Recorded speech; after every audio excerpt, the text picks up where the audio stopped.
নমস্কাৰ, মই প্ৰণৱ নাথ আৰু আমাৰ এজন খুব দাদা মানে মৰমৰ দাদা, এখেতে খুব সুন্দৰ নাগাৰা নাম গায়। বাকী আজি তেখেতক লগ পালোঁ আৰু গতিকে আপোনালোকৰ আগত অলপ তেখেতৰ নাগাৰা নাম পৰিৱেশন কৰিব। গতিকে অলপ চাই লওঁ, আপোনালোকে যদি ভাল লাগে লাইক কমেণ্ট কৰিব দাদাজনক। গতিকে তেওঁৰ মুখেৰে অলপ আমি নাগাৰা নাম দাদা ষ্টাৰ্ট কৰোঁ। আৰু মায়াবী তিনি সন্যাসী মনে মনে ভাবিছিল, এওঁ যে সতী হয় কেনেকৈ প্ৰমাণ চাব যাব। হে আই অনুসূয়া, তুমি যে সতী হয়নে নহয় আমি কেনেকৈ জানিম। গতিকে তুমি এটা কাম কৰা, ব্যৱস্ত্ৰ হৈ তুমি খোৱা বস্তুখিনি তুমি আমাক দিয়া আগবঢ়াই। ব্যৱস্ত্ৰ হৈ তুমি খোৱা বস্তুখিনি তুমি আমাক দিয়া আগবঢ়াই, তেতিয়াহে আমি জানিম তুমি সতী হয়। কথা শুনি অনুসূয়াই বিস্ময়ীমা নীলা।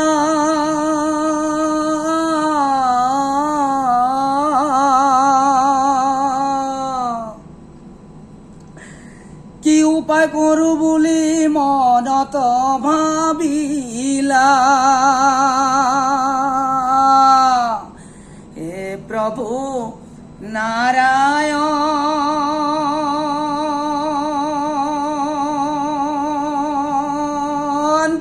কি কৰ উপায়।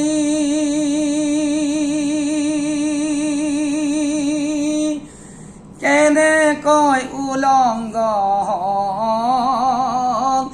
মুনিৰ আগত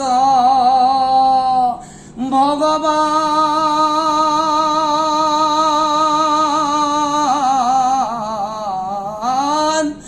মুনিৰ আগত। হে ভগৱান, যদি মই উলংগ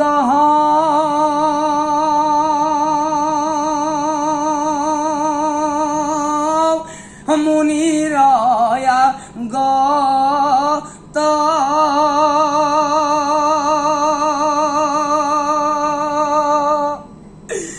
কুখাতি থাকিব মোৰ এই জগত।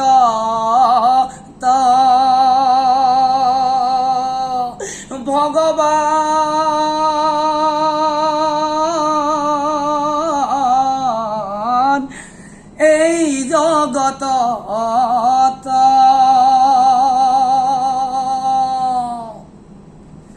সতীত্বৰ তেজ যদি আছে বৰ হৃদয়ত, সতীত্বৰ তেজ যদি আছে বৰ হৃদয়ত, তেনেহলে শিশু ৰূপ ধৰা হবে মুহুৰ আগত।